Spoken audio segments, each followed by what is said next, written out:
तो चिकित्सा के दो एस्पेक्ट हैं, दो एंगल हैं। एक प्रिवेंटिव एंगल है, एक क्यूरेटिव एंगल है। प्रिवेंटिव एंगल में हम कैसे फिट रहें, कैसे अपने आप को हेल्दी रखें, कैसे मेंटेन रखें, इस पे डिस्कस करते हैं। स्वस्थ स्वास्थ्य रक्षणम आतुरस्य विकार प्रशमनम चा। और जब हम अपने डेली लाइफ के रेजीम को, अपनी जो है फिटनेस के जो मूल मंत्र हैं, जो थंब रूल हैं, अगर हम उनको पालन नहीं करते हैं तो हम बीमार पड़ जाते हैं। तो आज जो है हम अपनी बात करेंगे कैसे सर्दियों में अपने आप को फिट रखा जाए, क्योंकि जो फिट है वही हिट है और उसी को जो है लोग सलाम करते हैं। पावर जो है कहीं मेडिकल स्टोर से नहीं मिलती है, पावर किसी दुकान से नहीं मिलती है।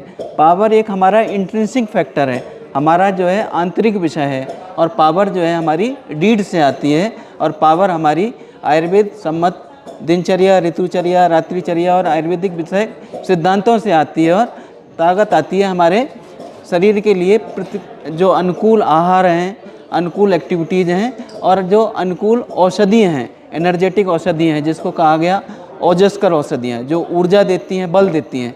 तो उनके माध्यम से हम जो है ऊर्जावान बनते हैं। तो ऋतुचर्या के माध्यम से हम बीमार नहीं पड़ते।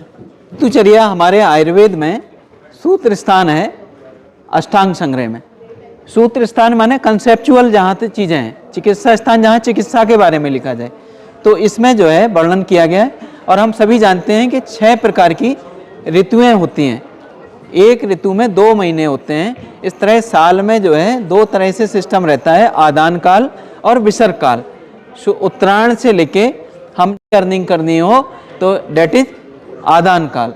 तो आदान काल जो है शुरुआत होती है शरद से, शरद के बाद जो है हमारे महीने आ जाते हैं माघ और फागुन, और बसंत में आ जाती है चैत और बैसाख। तो शिशिर इतना बढ़िया सीजन है कि आप साल में सिर्फ 2 महीने अगर आप शरीर पर ध्यान देते हो, साल में आपकी 10 महीने बाकी रिमेनिंग बॉडी फिट रहेगी। साल भर आपको ना तो कोई बीमारी आएगी, ना आदि आएगी, ना व्याधि आएगी।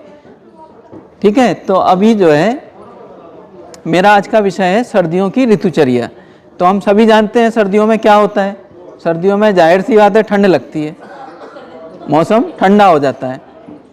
ठंडा हो जाता है तो ठंडा होने पे क्या क्या होता है, ठंडा होने पे कोहरा आ जाता है, धूप नहीं मिलती है, हमें कमरों में पैक होना पड़ता है, हमें रजाई ओढ़नी पड़ती है, कपड़ों का अनावश्यक हमें जो है एक्सपोजर लेना पड़ता है। और ठंड की वजह से जो वायु का गुण होता है रुक्ष होता है। ठीक है, तो वायु रुक्ष हो जाने की वजह से हमारे कई सारे जो है डॉक्टर्स ऐसे हैं जो अब बड़े डॉक्टर बन गए हैं हमारे, चाहे जो है डॉक्टर साहब हों, कुछ सीनियर हैं हमारे। और पढ़ने पढ़ाने का जितना रुचि हमें उस ज़माने से रही और उतनी ही आज भी है, और मुझे लगता है अभी 20 साल बाद और भी बढ़ी जाएगी। तो ऑडियंस मैटर नहीं है, बस क्वालिटी ऑडियंस मैटर है कि हमारे पास इतने बढ़िया ऑडियंस हमारे सामने बैठे हैं, ये हम सब के लिए बहुत हर्ष की बात है। तो मैं ये बता रहा था वायु का गुण रुक्ष हो जाने की वजह से आप सर्दियों में अक्सर देखना त्वचा जो है रूखी सूखी हो जाती है, और रूखा सूखा व्यक्ति कोई भी अच्छा नहीं लगता है। इसीलिए सर्दियों में स्किन केयर की भी ज़रूरत है। अभी मैं आपको नुस्खे बताऊंगा कैसे घर में आप देखभाल कर सकते हैं। और सर्दियों में चाहे त्वचा हो, चाहे लिप्स हो, चाहे जो है स्किन डिजीज हो, चाहे सर्दी खांसी जुकाम हो, चाहे फेफड़े की डिजीज हो, अगर मोटा मोटा कहा जाए कि ऊर्ध्वजत्तुगत यानी कि नाभि से ऊपर की जितनी बीमारियां हो सकती हैं वो सारी की सारी जो है सर्दियों में संभावित हैं। तो इसीलिए जो है सर्दियों में सिर्फ हमने प्राकृतिक रहना है। प्राकृतिक क्या कि आयुर्वेद का एक थंब रूल है कि अपनी प्रकृति को जानो और प्रकृति के विपरीत आहार विहार औषधि का सेवन करो, लेकिन वो मन के अनुकूल हो। बस इतनी सी सिंपल सी बात है, एक ही थंब रूल है कि अपनी सर्दी आ गई तो सर्दी के बड़े तो वो हमेशा समस्या रहने वाली है। तो सर्दियां बनी हैं कफ को बढ़ाने। आप सब्जियों की दुकान पे जाएंगे, एक जो है आम जो है घरेलू सब्जी वाला होता है, जो सामान्य जहाँ पीठ लगी होती है, और जो सब्जी बिक रही होती है वो कॉमन सब्जी होती है, वो 100% उसमें कोई बट नहीं होता है, उसको खाना ही खाना है।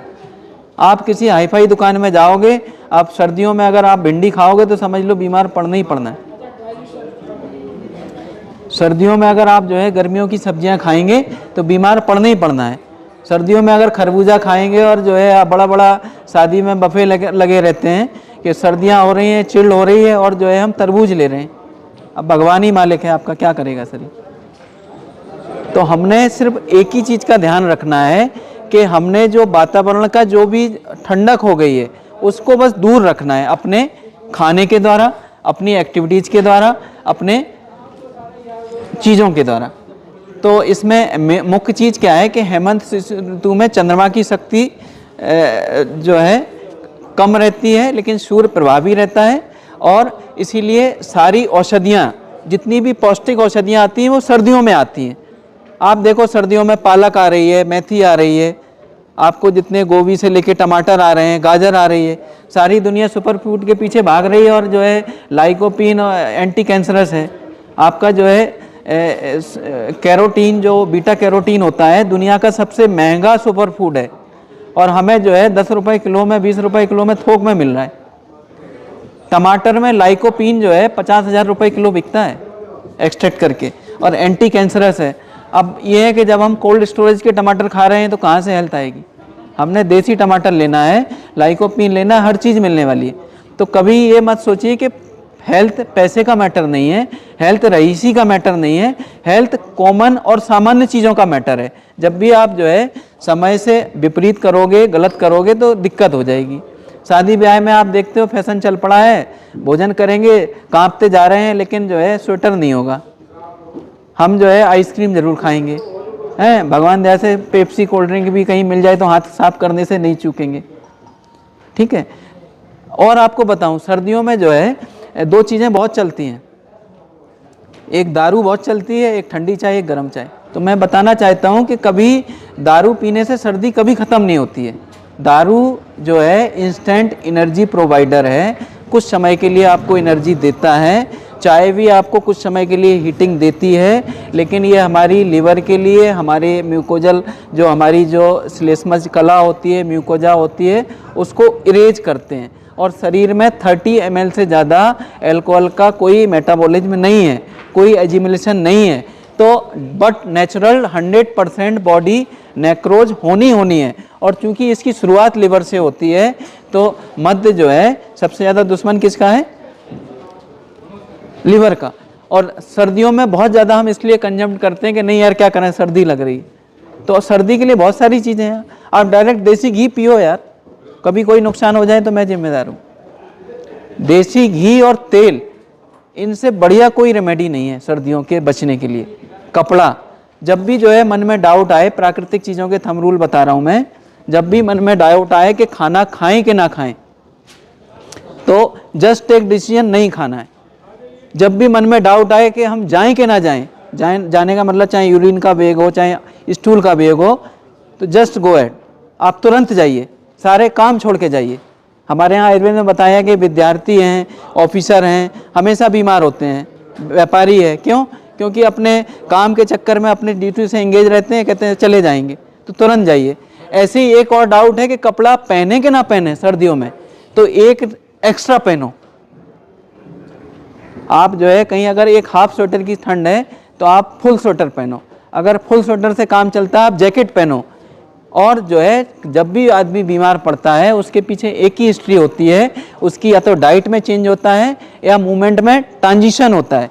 आपने अक्सर देखा होगा, हम किसी जगह जाते हैं, शादी ब्याह में स्टेशन छोड़ते हैं, तो हम आने के बाद या जाने के बाद ही बीमार पड़ते हैं, घर में रह के अक्सर हम बीमार नहीं पड़ते हैं, ठीक है। तो उन चीज़ों पे हमने विशेष रूप से ध्यान देना चाहिए। तो सर्दियां जो है एक अपॉर्चुनिटी है, एक हमारी ज़रूरत है कि हमें कैसे जो है साल भर के लिए तेज बल पुष्टि कैसे मिले। तो सर्दियों में बताया कि सर्दियों में होता क्या है। सर्दियों में ये है कि सर्द की वजह से हमारी जठराग्नि अंतर्मुखी हो जाती है, कोष्ठ में चली जाती है। तो कोष्ठ में एक तरह से आग धधकती है। आग का मतलब एंजाइम, एंजाइम इतने तैयार रहते हैं कि बस कुछ भी दो हम तो पचाएंगे, हम तो पचाएंगे। अब उसी समय जो है आप लाइट फूड खाएंगे, उसी समय जो है पिज़्ज़ा बर्गर खाएंगे, क्यों? क्योंकि ये सब वायु को बढ़ाते हैं। आज बड़े शहरों में बड़ा कल्चर चल पड़ा है, दोनों ही लोग जॉब कर रहे हैं, टाइम है नहीं, आटा मार दिया, उन्होंने कहा ठंड है 4 दिन भी ख़राब नहीं होना, फ्रिज में रखा है और उसी की रोटी बनाई, चावल रखे हैं उसी को फ्राई कर लिया। तो जब भी ओवर कुक्ड, जब भी जो है दोबारा पकाया जाएगा, जब भी कोई चीज़ ठंडी करी जाएगी, समझ लो उसमें वायु बढ़ जाएगी, और वायु बढ़ने के बाद वो जो है बैक्टीरियल कंटामिनेट तो हो ही जाएगी, लेकिन आपके शरीर में रूक्षता और सारी जितनी भी जो आप अक्सर देखना सर्दियों में भूख बहुत लगती, जैसे हम सो के उठेंगे तो हमें एकदम से जो है पेट में भकन मचती है, भकन कहते हैं ना जैसे कि खाने की अर्ज होती है। और सर्दियों में महिलाएं अक्सर क्या करती हैं, घर में नहीं पूजा करके ही खाना है। सर्दियों में वैसे ही जो है बच्चों के स्कूल भी लेट हो जाते हैं, तो लाइफ साइकिल जो है 2 घंटे बैक हो जाती है, थोड़ा सा डिले हो जाती है। तो नाश्ता से लेके पूजा करने में महिलाओं को जो है 10 बज जाते हैं कई बार खुद खाते खाते, क्योंकि अक्सर जो है हस्बैंड है, बच्चे हैं, उनको स्कूल के लिए ऑफिस के लिए छोड़ने के बाद खाते हैं। तो हमेशा ध्यान रखें ठंड में आप या तो कुछ हैवी फूड लें, सुबह सवेरे नाश्ता जल्दी लें। महिलाओं को अक्सर एसिडिटी होती है, तो उसका एकमात्र कारण ये है पेप्टिक अल्सर का या गॉल ब्लैडर की प्रॉब्लम का, कि सुबह खाली पेट रहना। कहते हैं नाश्ता बिल्कुल राजाओं की तरह करना चाहिए, खाना सामान्य आदमियों की तरह लेना चाहिए दिन का, और रात का खाना भिखारियों की तरह लेना चाहिए बेगर। तो ये कुछ बेसिक से थंब रूल हैं जो मैं आपको बताने की कोशिश कर रहा हूँ। तो हेमंत ऋतु में, शिशिर ऋतु में क्या होता है, एक तो भूख बहुत लगती है, तो सवेरे ही से हमें हैवी चीज़ें लेनी है। क्या ले सकते हैं अभी बताऊँगा, जिसमें वायु ना बढ़े। और हैवी चीज़ें किस में आती हैं आप सभी जानते हैं, मधुर, अम्ल, लवण। मधुर क्या होता है, रबड़ी होती है, ठीक, स्निग्ध, गुरु, मधुर, अम्ल और लवण, ये सारी चीज़ें हमें रसों को लेना चाहिए। हमने एक सिद्धांत पढ़ा कि डाइट जो है बैलेंस डाइट होनी चाहिए। बैलेंस डाइट में हम मानते हैं कि प्रोटीन इतनी होनी चाहिए, कार्बोहाइड्रेट इतनी होनी चाहिए, फैट इतना होना चाहिए, इतने माइक्रो विटामिन होने चाहिए, इतना विटामिन डी होना चाहिए। आज जो है अगर कोई किसी भी अच्छे डॉक्टर के पास जाए तो जो है एक इन्वेस्टिगेशन से हर व्यक्ति को रूबरू होना पड़ता, चाहे वो छोटा हो या बड़ा हो, विटामिन डी का टेस्ट कराना।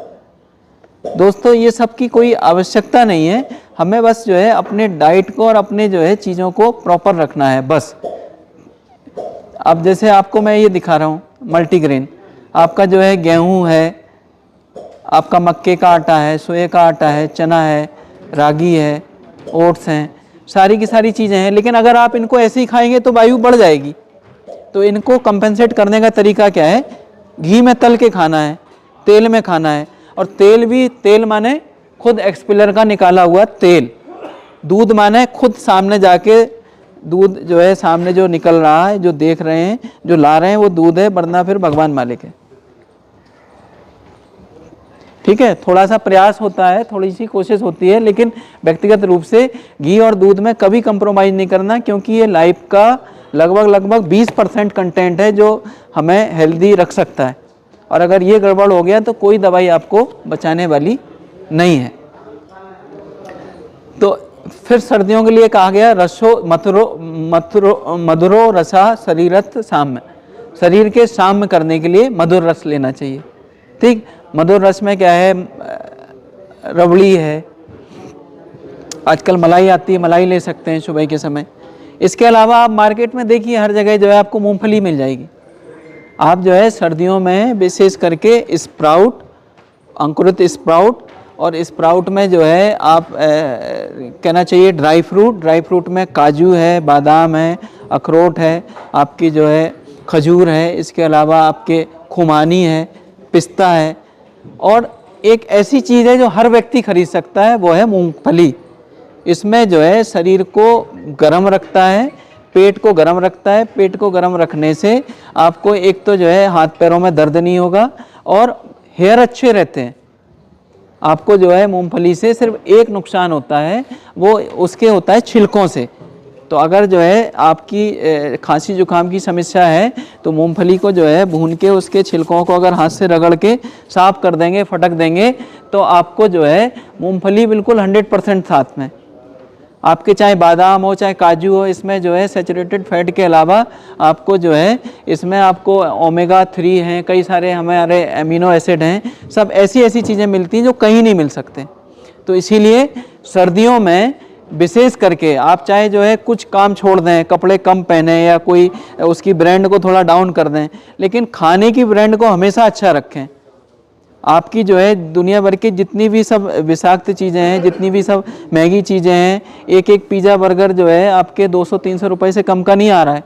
और मुझे लगता है कि आप काजू लेंगे तब भी आपको 200 रुपये में 250 ग्राम मिल जाएंगे। मूंगफली जो है आपको 150 रुपये किलो में मिल जाएगी। तो आपने जो है सर्दियों को इस अपॉर्चुनिटी के रूप में लेना है। इसके बाद कुछ नाश्ते के लिए हमने बताने की कोशिश कर रहा हूँ कि बच्चों को क्या दें। जो हमारे कामकाजी लोग हैं वो अपने बच्चों के लिए प्लान कर सकते हैं। अब सोमवार को जैसे मसालेदार चने बना सकते हैं। अब चने जो है आपने देखा होगा पहले कथा होती थी, शुक्रवार की कथा हो कुछ हो तो चने के साथ जो है गुड़ का प्रसाद होता था या चने के साथ पेड़े का प्रसाद होता था। चना कभी किसी अकेले को नहीं खाते थे। चना अकेला खाएगा तो घोड़ा ही खाएगा। अब घोड़ा की पावर इतनी है, दिन भर एक्टिव रहता है। तो अगर आप एक्टिव रहोगे उस तरह तो आप भी ऐसे ही खा सकते हो। लेकिन अगर एक्टिव नहीं हो तो आपने पचाने के लिए घी डालते हैं। घी क्या है, जैसे हवन कुंड में आप घी की आहुति देते हैं, एक तरफ अन्न की आहुति देते हैं, लास्ट में नारियल की आहुति देते हैं, लास्ट में मिष्ठान डालते हैं। तो ऐसे ही भोजन का सिस्टम है। जब भी जो है खाना, जैसे आपने आहुति दी, 4 आहुति देने के बाद अगर घी नहीं डालोगे एकदम धुआं हो जाएगा। ऐसे ही भोजन का नियम है कि जब भी आप भोजन आहुति दो उसके साथ घी जाना चाहिए। तो घी जाने का तरीका है, आप दाल फ्राई करो, सब्जी में घी डालो, उसको जो है छौंका लगाओ। सर्दियों के लिए विशेष करके लहसुन तो एकदम अमृत है, अमृत। ना तो आपका मेद बढ़ने देगा, शरीर में गर्मी रखेगा, जोड़ों में दर्द नहीं होने देगा और आपको एनर्जेटिक रखेगा। अगर आप कुछ नहीं कर सकते, लहसुन से बढ़िया तो कुछ है ही नहीं।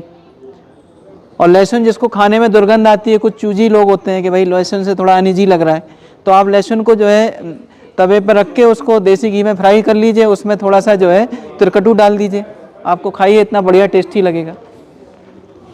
ठीक है। इसी तरह बेज उपमा बना सकते हैं, पालक की रोटी बना सकते हैं, मेथी की रोटी बना सकते हैं, मूंग के दाल के उपमा बना सकते हैं, ठीक, चीला बना सकते हैं। तो बहुत सारे हमारे पास ऑप्शन मिल सकते हैं। सर्दियों में एक विशेषकर कहा गया कि रसायन बहुत लेने चाहिए। कहते हैं रसादी नाम रसायनम दीर्घम आयु स्मृति मेधा आरोग्यम बलम।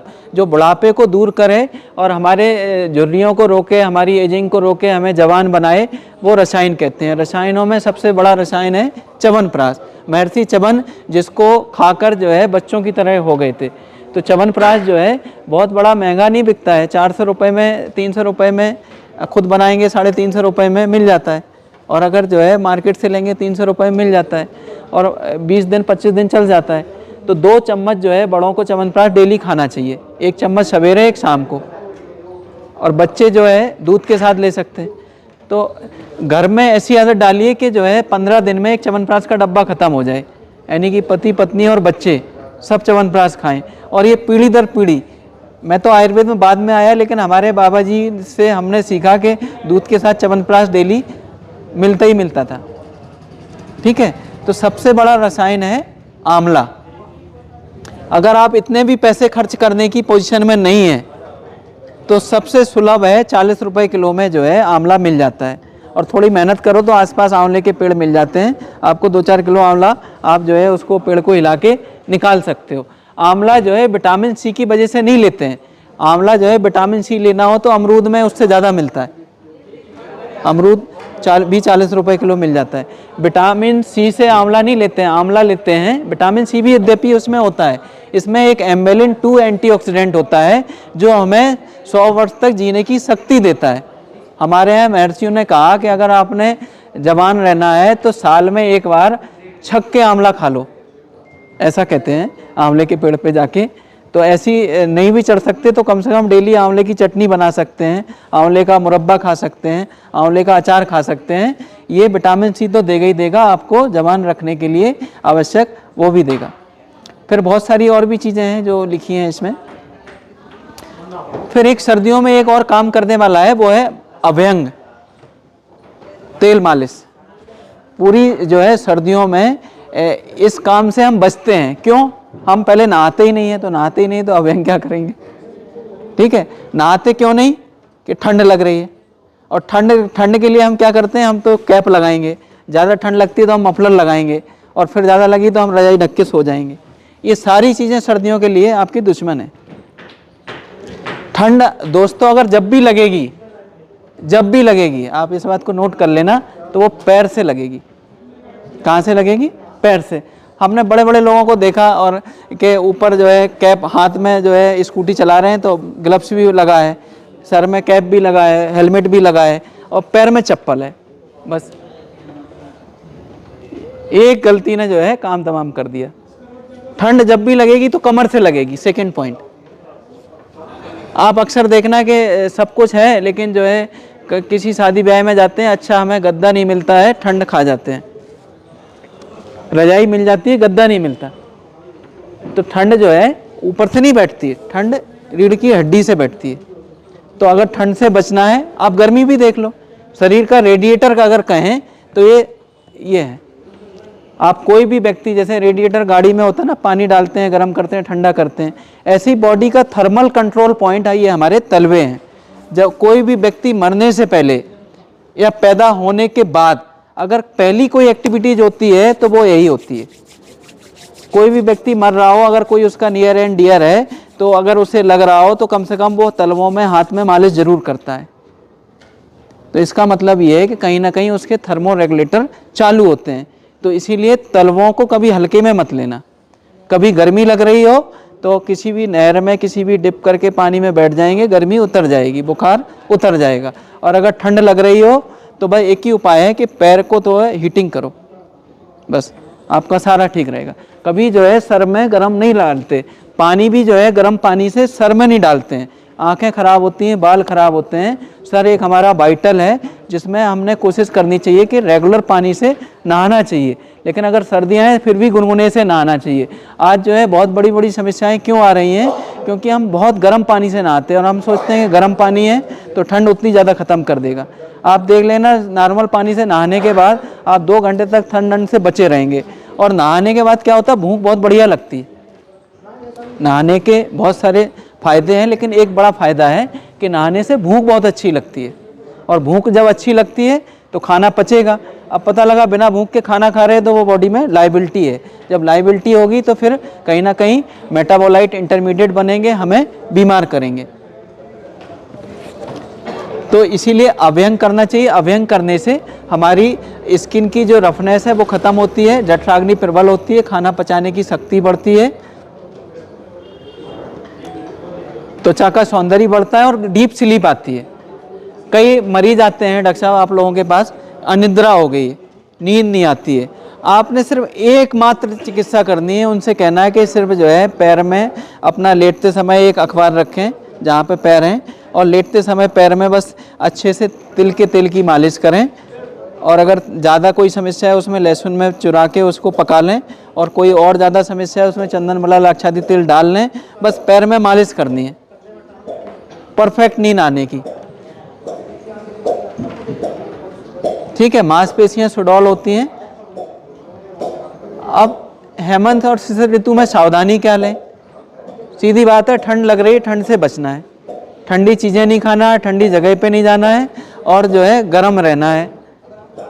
मिथ्या आहार विहार का प्रयोग नहीं करना है। जो चीज़ें बताई हैं जो करना है, जो नहीं बताई हैं वो नहीं करना है।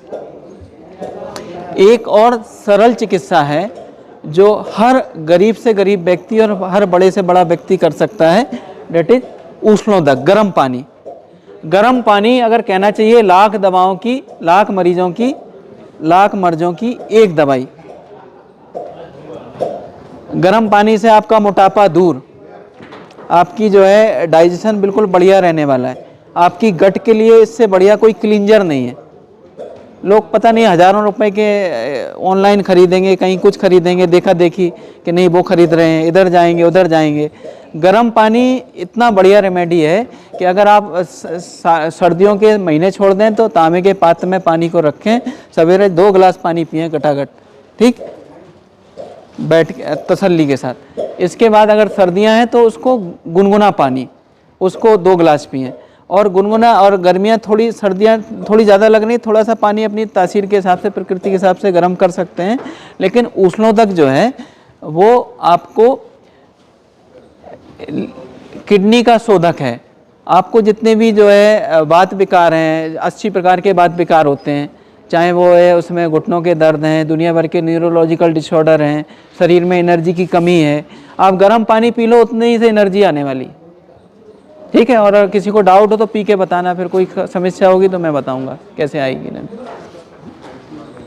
ठीक है। इसी प्रकार आमाजीर्ण, जिसको खाना नहीं पच रहा है, जिसको बार बार जुकाम हो जाता है, एलर्जी हो जाती है, जिसको जो है नया फीवर आ गया, कोई एकदम से फीवर जब एक्सपोज हो जाता है, किसी को जो है पसलियों में दर्द हो रहा है, श्वास की प्रॉब्लम हो रही है, आज जो है अगर 80% देख लें तो क्या है, हार्ट की समस्या है, ठीक है, बीपी की समस्या है, और किसी को एलर्जिक है, एलर्जिक का तो हर दूसरा तीसरा व्यक्ति एलर्जिक का परेशान है, और उसकी एकमात्र रेमेडी है सूर्यवेदी प्राणायाम और गर्म पानी। बहुत सारी चीज़ें हैं, डू और डोंट हैं, ये जो है आगे कभी बताऊंगा मैं।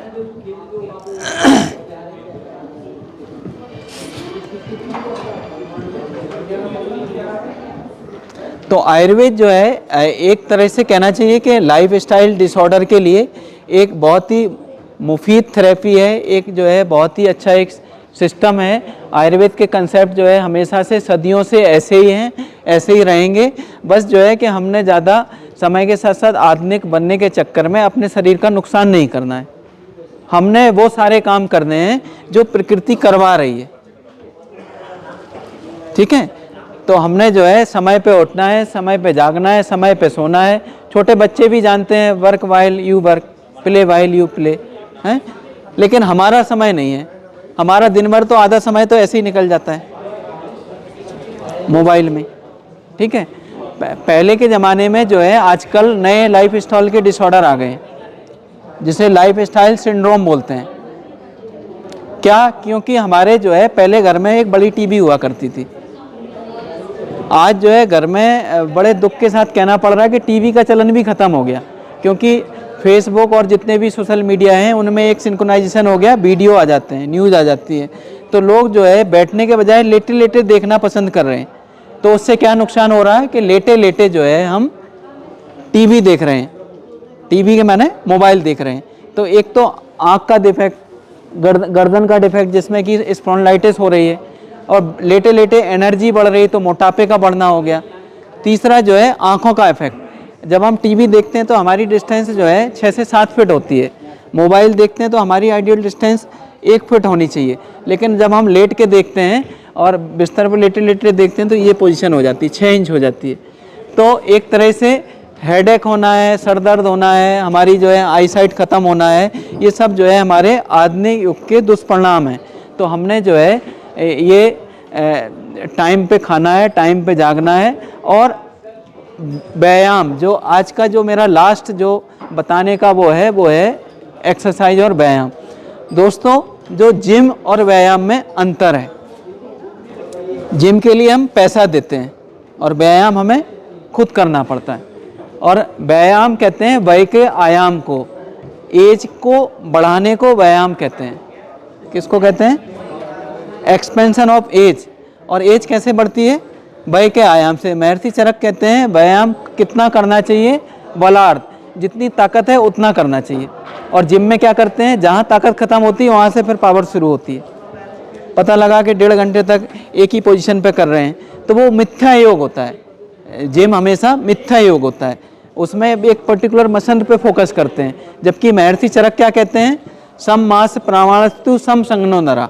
बॉडी में हर ऑर्गन का, हर मसल का एक इक्वल प्रोपोर्शन होना चाहिए जितना कि बताया गया। तो इसीलिए हमने व्यायाम करना है और प्राणायाम करने हैं, योग करना है, ध्यान करना है। और सबसे बेहतरीन तरीका है जिसको महर्षि सुश्रुत ने बताया, चक्रमण।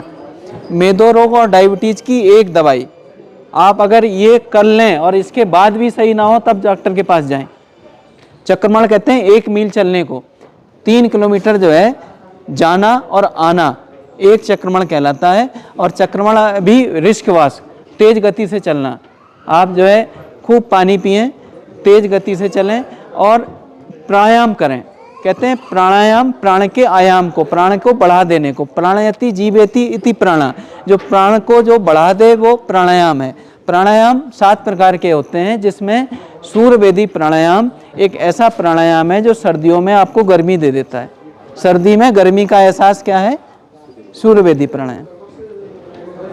एक अग्निसार क्रिया और भस्त्रिका, ये जो है बात के करने की चीज़ें हैं, लेकिन अगर आपको कुछ दिमाग नहीं लगाना तो सिर्फ एकमात्र प्राणायाम करना है, डेट इज सूर्यवेदी प्राणायाम। सूर्यवेदी प्राणायाम करने के लिए आप लोग हमें देख लें, इसमें हमने जो है लेफ्ट नोज को बंद कर लिया और सांस खींची, सांस जा रही है, कहाँ से जा रही है? राइट से जा रही है, राइट कहते हैं सूर्य स्वर को।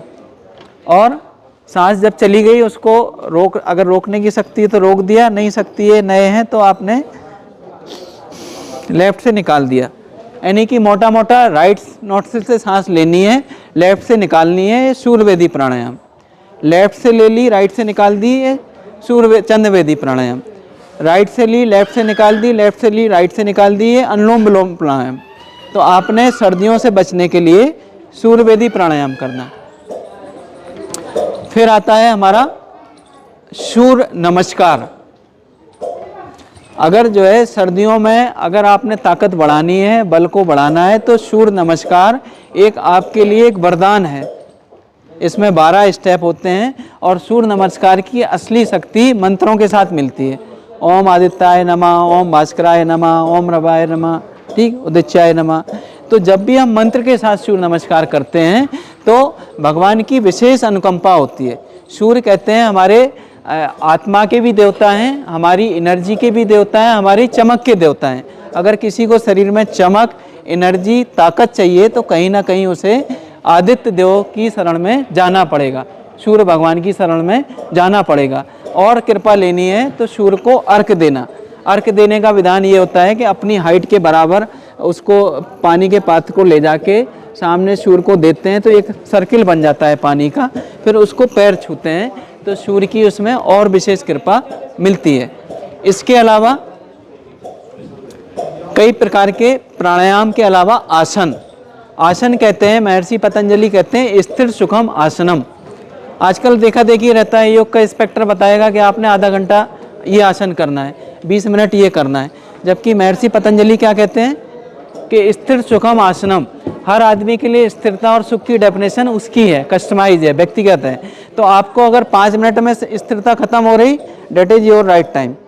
आपने देखा देखी आसन प्राणायाम नहीं करना है कि पता लगे हैं आधा घंटे, आपने उतने ही करना है जितने में आपको जो है बलार्थ, माथे पे पसीना आ जाए, बगल में पसीना आ जाए, सांस फूलने लगे, लेजा मूवमेंट चलने लगे। तो हमने जो है आसन प्राणायाम धारणा ध्यान समाधि के द्वारा, योग के द्वारा, और अगर आप कुछ नहीं कर सकते हैं तो आप एरोबिक एक्सरसाइज, जिसमें कि हम जो है आजकल कई तरह के तरीके आ गए हैं जिसमें आप जो है डांस के साथ, एरोबिक तरीके के साथ, विभिन्न तरीके के साथ करें। बाकी प्राचीन तरीके के तो जो है मल्ल युद्ध हो गया, कुश्ती हो गई, दंगल हो गया आपका है, आजकल के हिसाब से बैडमिंटन हो गया, टेबल टेनिस हो गया, बहुत सारी चीज़ें हैं, ठीक है। कुछ समझ में नहीं आ रहा तो दौड़ हो गई, दौड़ लगा लिया सीधा। तो ये जितनी चीज़ें हैं वो सिर्फ इसलिए है क्योंकि सर्दियों में आप खा तो बहुत सारा रहे हैं, मैंने कह दिया कि भाई बहुत खाओ, लेकिन पता लगा फिर आप बीमार होके फिर मोटे ना हो जाएं। तो इसीलिए खाने के साथ साथ पचाना भी ज़रूरी है, इसीलिए भाग दौड़ करनी चाहिए, पूरा एक्टिव रहना चाहिए। सर्दियां जो है लोग क्या कहते हैं कि सुबह हो रही है, शाम हो रही है, बस उम्र यूं ही तमाम हो रही है, बस ढक के सो जा रहे हैं। शाम हो गई, उन्होंने कहा ठंड बहुत पड़ रही है, थोड़ा सा हमने चाय आदि ले लिया। तो इन सब से कुछ होने वाला नहीं। ठंड जो है एक्टिव रहने के लिए, ठंड एक्टिव रहने के लिए आपको जो है ठंड में रात बड़ी मिली है तो आप अध्ययन, स्वाध्याय, बहुत सारी चीज़ें हैं जिनको हम कर सकते हैं। बाकी समय हमारा दिन बड़े होते हैं तो दिन में इधर उधर निकल जाता है। ठंड में आपको बहुत बड़ा समय आपको अपने लिए मिलता है, तो उसमें अपना जो है आध्यात्मिक रूप से, मानसिक रूप से चिंतन अपना बढ़ा सकते हैं, स्वाध्याय बढ़ा सकते हैं। तो आज मैंने बहुत छोटी छोटी चीज़ों के माध्यम से आपको बताने की कोशिश करी। एक और विषय रह गया है, वो रह गया है, एक लोगों को एलर्जी बहुत हो जाती है, तो एलर्जी के लिए जुखाम के जो ससेप्टेड लोग होते हैं, जिनको सर्दी खांसी जुखाम हो जाता है, उनको अणु तेल का प्रयोग करना चाहिए। अणु तेल मार्केट में मिल जाता है, बहुत 25 रुपए में एक बोतल मिल जाती है छोटी सी। और अणु तेल को लगाने का तरीका ये है कि उसको नॉस्ट्रिल को 1-2 ड्रॉप डाल दिया और नाक में ऐसे डाल के खींच लिया, बस हो गया। इससे फ़ायदा क्या होता है आपको? एलर्जिक रेनाइटिस नहीं होगी, जुकाम नहीं होगी, आईसाइट ख़राब नहीं होगी, बाल जल्दी नहीं गिरेंगे, अर्ली ग्रेइंग नहीं होगी।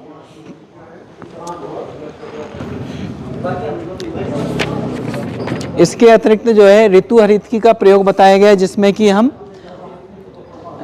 हरितकी को कहा गया है, हरितकी मनुष्याराम मात्यो हितकारिणी कदाचित कुपते माता नादरस्ता हरितकी। यानी कि जो हरितकी है मनुष्यों के लिए माता के समान हितकारी है। कदाचित एक बार अपनी माँ तो गुस्सा कर जाएगी, कुपित हो जाएगी, लेकिन हरितकी पेट में जाने के बाद कभी नुकसान नहीं करते हैं। कहते हैं लवलेन कफम हंति, अगर नमक के साथ लेंगे तो कफ का हमन गए। पित्तम हंति ससरका घृतेन बात जानन रोगा सर्व रोगान कुलान्विता। ये तो हरितकी के सामान चीज़ें हैं, लेकिन ऋतु के हिसाब से बताया कि हेमंत ऋतु में सौंठ के साथ, शिशिर में पिपली के साथ, बसंत में शहद के साथ, और ग्रीष्म में गुड़ के साथ, और वर्षा में सेंधव के साथ, शरद में चीनी के साथ हम हरितकी का सेवन करते हैं तो ठीक रहते हैं। आप जो है एक मुरब्बा ले सकते हैं, और बहुत सारे और भी रसायन हैं, जैसे च्यवनप्राश के अलावा ब्रह्म रसायन है, आपका ब्राह्मी रसायन है, आपका अश्वगंधा ले है, महिलाओं के लिए स्वावाक शुंठी पाक है। इसके अलावा जिसको जुकाम आदि होता है उसको चित्रक हरितकी है, जिसको खांसी ज़्यादा रहती है उसको बाशावले है, जिसको जो है एनर्जी की कमी है, पुरुषों में जो है नवविवक हैं, शादी होने वाली है, बाजीकारक औषधियों की ज़रूरत है, तो उनके लिए आपका कौच पाक है, अश्वगंधा आबले है, बादाम पाक है, मूसली पाक है, आपका जो है आम्लक्यादि रसायन है। रसायनों की तो भरमार है।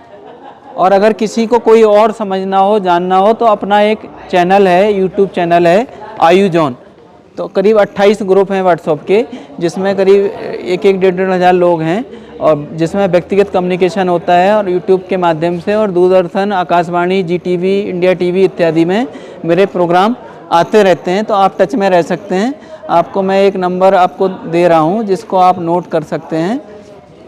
ये आप नोट कर लीजिए मोबाइल नंबर, जिसको कोई समस्या हो, जानना हो, 9536345325, और यूट्यूब पे आप टैग करेंगे तो @ayujon1 करके आपको मिल जाएगा। और बाकी डॉक्टर राजीव करके अगर हैशटैग करेंगे तो आपको बहुत सारे, चाहे पेट में गैस हो, चाहे एसिडिटी हो, चाहे जोड़ों में दर्द हो, मर्म चिकित्सा हो, ठीक, सर्दियों में कैसे फिट रहें, बसंत ऋतु में कैसे फिट रहें, दवाई कैसे बनाएं, फार्मेसी कैसे खोलें, और बहुत सी सारी चीज़ें जो पब्लिक में नहीं डाल रखी हैं, अगर कोई मैसेज करेगा तो उसको व्यक्तिगत रूप से प्रेषित की जाएंगी। तो आज मैं अपने सम्मानित ऑडियंस का बहुत धन्यवाद देता हूं कि आपने बहुत दिल से, बहुत तन्मयता से हमें सुना, हमें समय दिया। उसके लिए मैं उत्तराखंड सरकार का, आयुष विभाग का, और हमारे सीनियर बॉस हमारे त्रिपाठी सर हैं, हमारे जूनियर हैं, सारे सभी का मैं धन्यवाद व्यक्त करता हूँ। जय हिंद, जय भारत, जय आयुर्वेद।